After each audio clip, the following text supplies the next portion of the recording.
Hi, this is Gloomy Fish. A couple of months ago, I did a poll on YouTube asking if people would be interested in me reading out some of the dreams I've written down, since I've been keeping a dream diary for about 10 years now.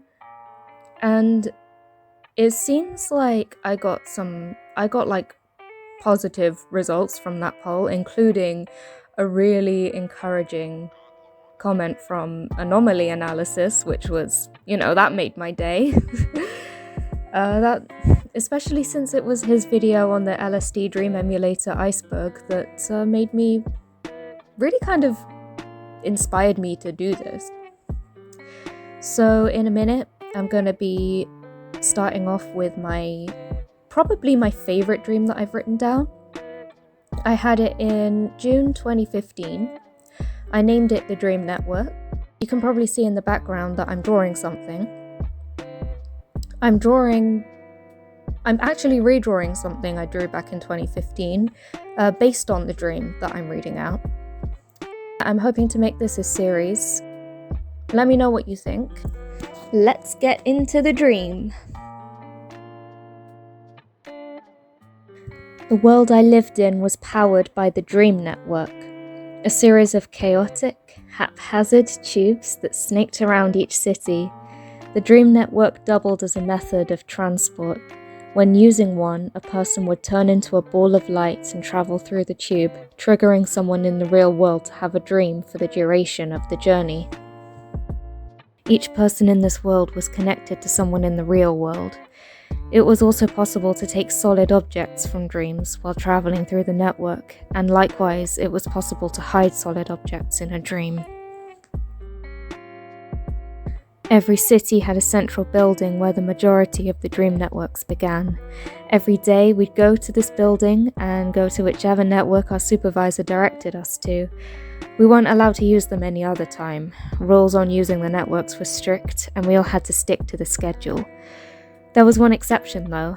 Each house had an emergency dream network in it, for times when someone's real-world counterpart decided to have a nap. There wasn't any choice of warning here though. The emergency network would activate and someone in the house would be pulled in. In addition to this, each house also had a unique poem that powered it. Reciting the poem regularly was how you maintained it. Certain parts of the poem added an extra burst of energy that would last a couple of hours. The less people in the house, the harder it was to keep the poem going. I loved the feeling of traveling the Dream Network. It felt otherworldly, and I was annoyed that I couldn't experience it when I wanted to. That was until my younger brother Zaki got a hold of some blank Dream Networks, a packet of short white tubes that you could connect to any Dream Network so you can travel through without causing anyone to dream. They were also illegal, though it was a petty crime and they were even sold in shops.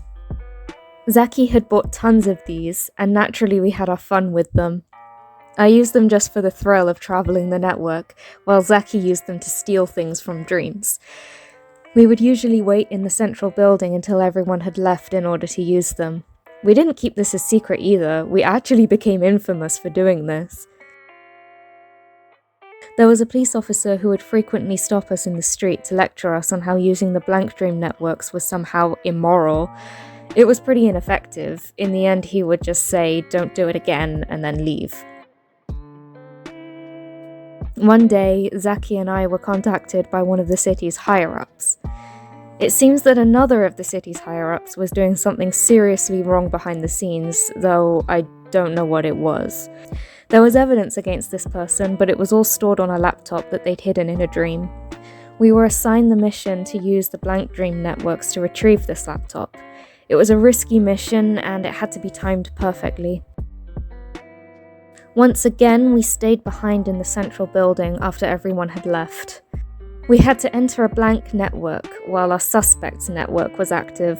The mission was simple: pull the laptop out from the dream, then transfer it to the network of the person who'd assigned us the mission. The first part of the plan was a success. We had the laptop. It was glowing a bright blue, a stark contrast to the sepia tones the rest of the dream had. However, when we tried to access the laptop, an X appeared on the screen and it returned to the dream it had been hiding in. "Damn, dream networks can be security protected," Zaki said. The dream ended as I was wondering if it was possible to try again.